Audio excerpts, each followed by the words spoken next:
예, 오늘 히브리서 6장 1절부터 9절까지입니다. 제가 읽겠습니다. 그러므로 우리가 그리스도도의 초보를 버리고 죽은 행실을 회개함과 하나님께 대한 신앙과 세례들과 안수와 죽은 자의 부활과 영원한 심판에 관한 교훈의 틀을 닦지 말고 완전한 데 나아갈지니라. 하나님께서 허락하시면 우리가 이것을 하리라. 한번 비침을 얻고 하늘의 은사를 맛보고 성령에 참여한 바 되고 하나님의 선한 말씀과 내세의 능력을 맛보고 타락한 자들은 다시 새롭게 하여 회개케 할 수 없나니 땅이 합당한 채소를 내지 못하고 가시와 눈길을 내면 그 마지막은 불사름이 되리라. 이 말씀이 참, 이 본문 말씀은 참으로 엄중한 경고의 말씀이십니다. 근데 이 본문 말씀을 보시면 마치 우리가 구원을 얻었다가도 그 후에 신앙생활을 잘못하면 그 구원이 취소될 수 있을 것 같은 그런 오해를 불러일으키지만 사실은 그렇지 않습니다. 이 구절은 구원이 지속되고 완성되는 일에 있어가지고 인간의 책임이 얼마나 큰가 하는 부분에 대해서 말씀하고 있습니다. 그러니까 신분이 아니고 천국 백성된 그 신분이 아니고 우리 수준, 구원의 완성에로 나아가는 그 수준의 문제에 대해서 반어법적으로 표현하고 있습니다. 우리말에도 이 반어법적인 표현들이 많습니다. 예, 예를 들어보자면 이런 게 있죠. 아이가 학교에서 수학 점수를 빵점을 맞아왔다. 부모가 뭐라고 그럽니까? 나가 죽으라 그러죠. 그건 나가 죽으라는 말이 아니고 더 잘해라는 뜻입니다. 또 우리 경상도 말로 반가운 사람을 만나면 야 이 문디야 그럽니다. 문둥아 그래요. 또 전라도에서는 야 이 썩을 놈아 그래요. 그것은 그 뜻은 뭐냐면은 내가 너를 그렇게 그리워하고 있었다는 반어적인 표현입니다. 또 하나 있죠. 긍정적인 것도 있고 부정적인 것도 있습니다. 이 부정적인 것의 대표적인 것이 뭡니까? 너 잘났다. 너 잘났다. 그래, 너 잘났다. 말하자면 그게 너 엿먹으라 그런 뜻이죠. 우리가 이 히브리서는 사실은 이 로마서처럼 구원 자체를 얘기하지 않고 구원 얻은 성도들의 신앙생활을 해나가는 데 대한 그 격려와 경고입니다. 우리가 이 구원이라는 것은 특별히 성경 말씀 모두, 특히 서신서들 모두 동일하게 구원이 우리 책임에 있지 않다. 이렇게 하나님의 신실하신 긍휼과 사랑의 손길에 있다는 것을 가르치고 있습니다. 이 구원 자체는 하나님의 자녀라는 그 신분과 지위를 얻는 것을 말할 때는 하나님의 자녀로 부름받은 영원한 운명을 얘기할 때는 언제나 그것이 우리 책임이나 우리 반응과는 무관한 하나님 쪽의 일방적인 권리, 그 주권임을 강조하고 있습니다. 그래서 로마서 8장 39절에 나오지요. 우리 주 그리스도 예수 안에 있는 하나님의 사랑에서 끊을 수 없다. 성경은 언제나 이와 같이 구원 자체에 대해서는 하나님께서 하신 독자적인 행동으로 설명하고 있습니다. 그런데 히브리서 6장 1절부터 9절까지 말씀은 무슨 말씀이냐면 너희가 하나님의 자녀된 신분을 가지지 않았느냐. 그러므로 책임있게 살아라. 그 신분답게 살아라는 뜻입니다. 자녀답게 살아라. 이런 뜻입니다. 그 6장 1절부터 6절까지 읽었는데요. 히브리서 7절 8절 보시면 더 심각합니다. 참으로 큰 오해의 소지가 있습니다. 볼까요? 땅이 그 채소를 안 내고 가시와 웅겅퀴를 내면 그 마지막은 물사름이 되리라. 이렇게 말씀하고 있습니다. 그런데 그 마지막은 불사름이 되리라는 것은 터 위에 세운 어떤 공력을 시험하는 물입니다. 다시 한번 말씀드립니다. 히브리서는 구원 자체를 말하고 있지 않습니다. 이와 유사한 말씀이 고린도전서 3장 10절부터 15절에 나옵니다. 볼까요? 자, 바울이 예수 그리스도와 사도들이 틀을 닦아뒀다. 구원의 틀을 닦아뒀다. 이제 그 틀을 닦지 말고 더 나아가라 이거예요. 그 위에 집을 지어라. 그렇죠.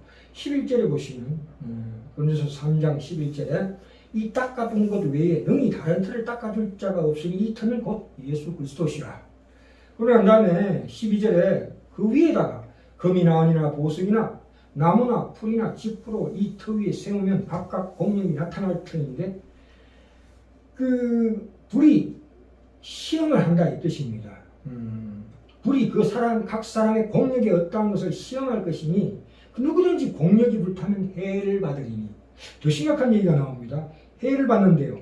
해를 받는다는 것은 구원에서 떨쳐진다, 구원을 취소한다는 뜻이 아니고 성실한 신자가 아니라면 꾸중을 받을 것이다 이 뜻입니다.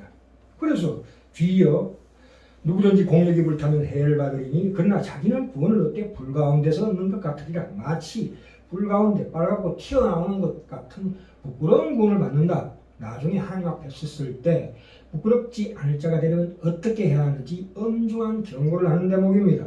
그렇지요. 그러니까 히브리서 시작할 때도 여기서 2장 3절에 보시면 우리가 이같이 큰 구원을 등한히 여기면 어찌 피하리요? 등한히 하지 말자는 얘기죠. 너희 구원받은 신분에 걸맞는 삶을 살아라. 그래서 이스라엘의 출애굽 사건, 그 이스라엘 백성의 처참한 광야에서 망한 역사를 예로 들고 있는 것입니다. 여기까지 하고요. 자, 이 차제에서 우리가 하나님의 사랑의 두 모습이 있습니다. 징계와 은혜입니다. 우리를 하나님께서는 흩으심으로 우리를 새롭게 세우시고 회복시키시고 또한 우리를 죽이심으로 우리에게 생명을 주신다는 역설이 성립이 됩니다. 먼저 에스겔서 11장 14절부터 20절까지 볼까요? 여기 보시면 이 유다가 하나님의 심판, 말하자면 대심판이 아니고 징계를 받습니다. 바벨론 포로로 70년간의 포로 생활을 합니다. 그래서 하나님께서 에스겔 선지자를 통해서 말씀하고 있는 대목입니다. 14절에 볼까요? 에스겔서 11장 14절 여호와의 말씀이 내게 임하여 가라사대 16절에 그런즉 너는 말하기를 주 여호와의 말씀에 내가 비록 그들을 멀리 이방인 가운데로 쫓고 열방으로 흩었으나 그들이 이런 열방에서 내가 잠깐 그들에게 성소가 되리라 하셨다 하고 그렇죠. 18절에 나옵니다.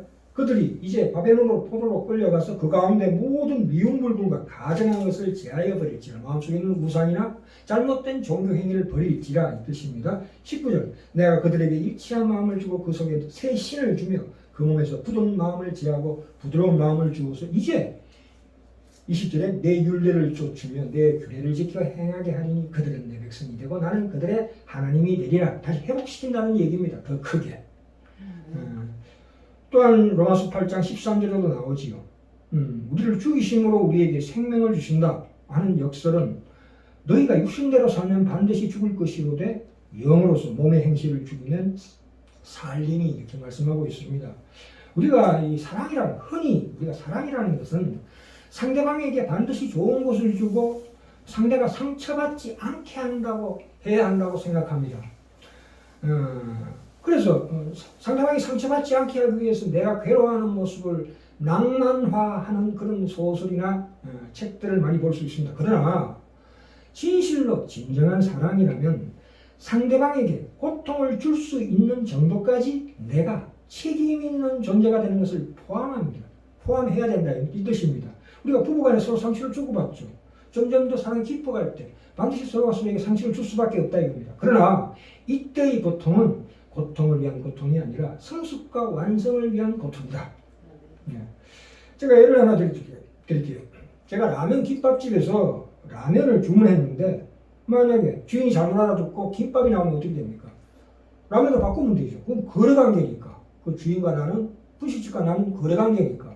당연히 그렇지만 집에 와서 아내에게 화학 조미료가 잔뜩 든 라면을 요구하면 아내는 멸치다시다가 천연 멸치다시를 넣은 말하자면 잔치국수를 내주겠죠. 그럼 무슨 얘기입니까? 아내는 분명히 내가 싫어하고 화낸다는 것을 알면서도 그 불평을 감수하겠다는 뜻입니다. 왜요? 남편의 건강을 위해서. 그렇지 않습니까? 그래서 우리가 강하게 부딪히게 됩니다. 여기에서 하나님의 주권과 우리가 하나님의 주권, 그 사랑과 우리의 어떤 자유의지, 그 책임이 서로 상충되는 그 그 부딪히는 현상을 보게 됩니다. 그렇죠. 그러니까 사랑이라는 것은 상대방의 있는 모습 그대로 받아들이는 것과 동시에 또 하나가 한 걸음 더 나아가는 것이 상대의 성숙과 완성을 갈망하는 두 가지 차원을 가진다는 뜻입니다.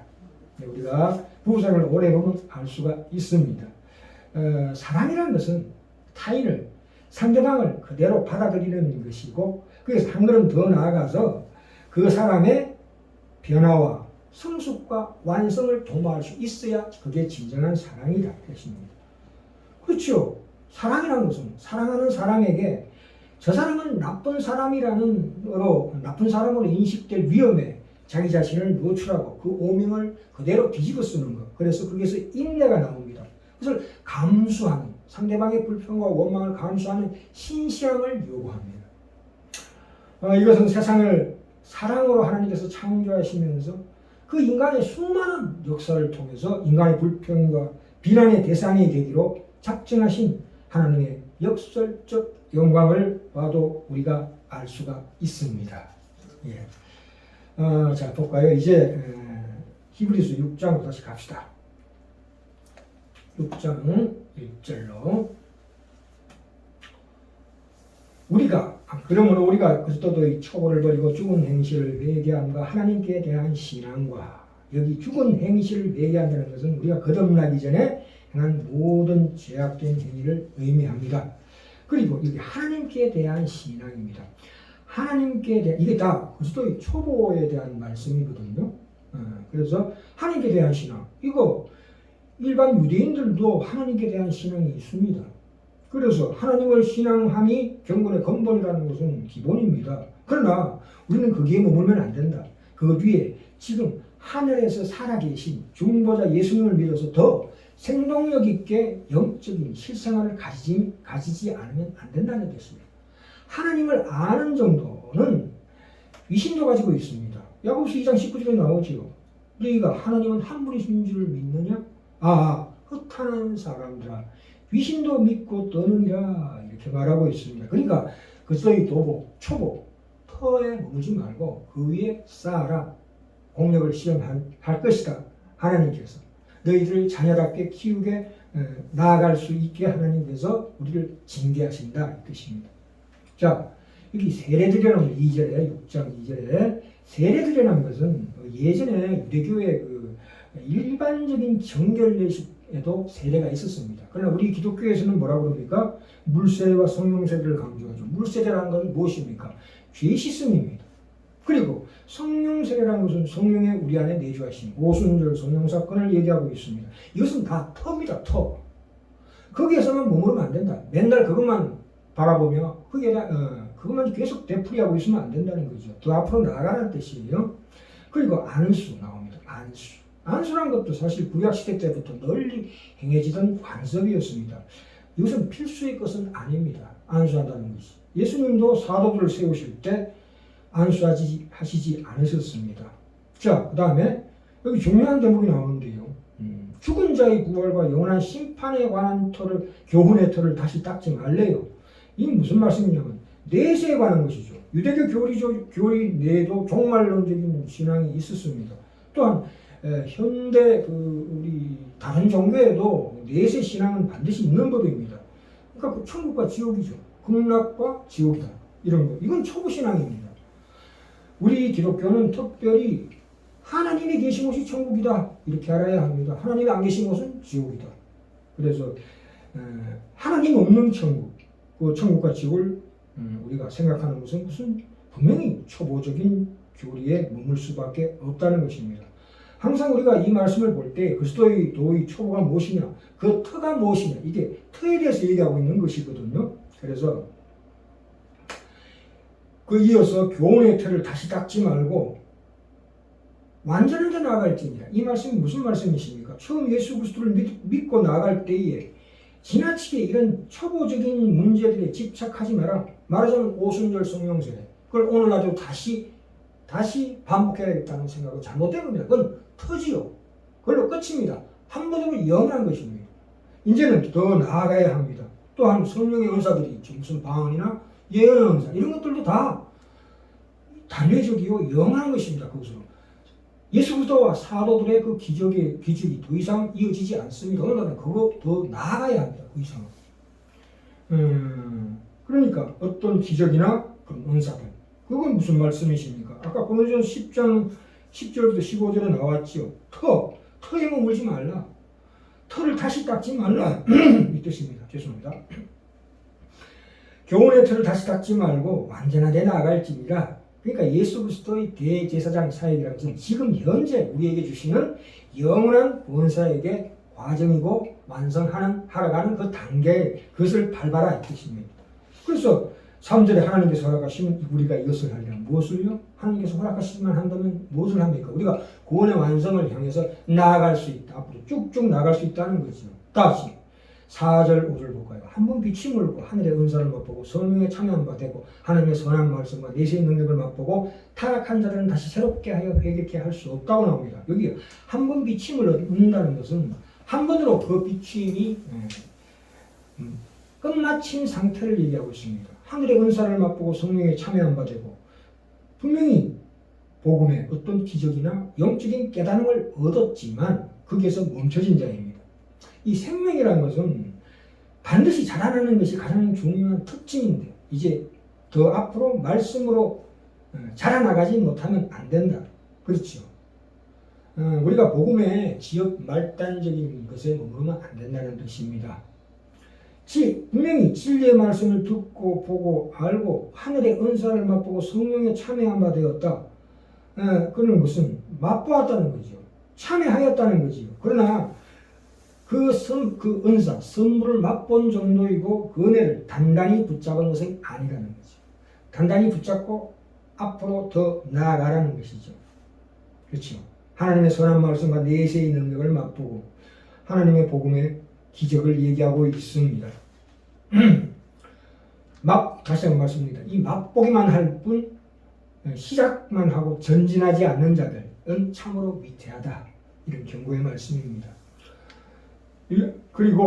그런데 6절, 7절, 8절 또한 굉장히 중요합니다. 타락한 자들은 다시 새롭게 하여 회개케 할 수 없는 이는 자기가 하나님의 아들을 다시 십자가에 못 박아 현재의 욕을 보임이라. 땅이 채소를 안 내면 8절에 만일 가시와 멍키를 내면 버림을 당하고 저주함에 가까워 그 마지막은 불사름이 되리라. 그러니까 이 6절과 8절이야말로 참으로 반어법적인 표현의 가장 중요한 특징이 나타나고 있습니다. 그리스도의 초보, 터가 중요한데도 불구하고 그 위에 집을 짓는 것이 강화되고 있다. 더 달려가지 못하는 것에 대한 엄중한 경고의 말씀입니다. 우리가 9절 볼까요? 왜 이것이 엄중한 경고의 말씀이냐 하면은 9절 볼까요? 사랑하는 자들아 우리가 이같이 말하나 너희에게는 이보다 더 나은 것과 구원에 가까운 것을 확신하노라. 이보다 더 나은 것이 무엇입니까? 바로 이 사랑하는 자들이라는 것은 가장 애정어린 표현을 사용함으로써 이 편지를 받는 수신자가 결코 배도자가 아니라는 것입니다. 오히려 우리 신자들에게 절망에 빠지지 않게 하려는 하나님의 깊은 의도가 있으시다 뜻입니다. 그래서 우리가 이 귀한 이 히브리서를 통해서 우리 이것을 확실히 확인하시고 더 이상 그리스도의 초보, 아까 말씀드린 그들의 초보와 그 터에 머물지 마라. 우리가 마지막으로 베드로전서 2장 9절에 나오죠. 너희는 택한 족속이요 왕같은 제사장이요 거룩한 나라다. 그러므로 내가 현재 내가 이 삶에 있어서 내가 여기 살아서 유익이 되는지, 내가 그런 가치가 있는지, 내가 그렇게 살고 있는지를 스스로 되물어봐야 합니다. 그 뜻이 무엇입니까? 네가 예수 그리스도를 닮은 제사장으로서 가족을 내가 마땅히 져야 할 짐이다. 가족은. 그렇죠. 또한 내게 다가오는 어떤 현재의 두려움과 공포는 내가 반드시 져야 할 나의 십자가다. 이렇게 이해하셔야 합니다. 그래서 하나님께서 지금 이 시간에 현재 나를 통해서 하실 일이 있고 나 때문에 유익을 얻는 내 가족과 이웃이 있다면 내가 이 고달픈 인생을 살리라 하는 그런 각오를 하시기 바랍니다. 예.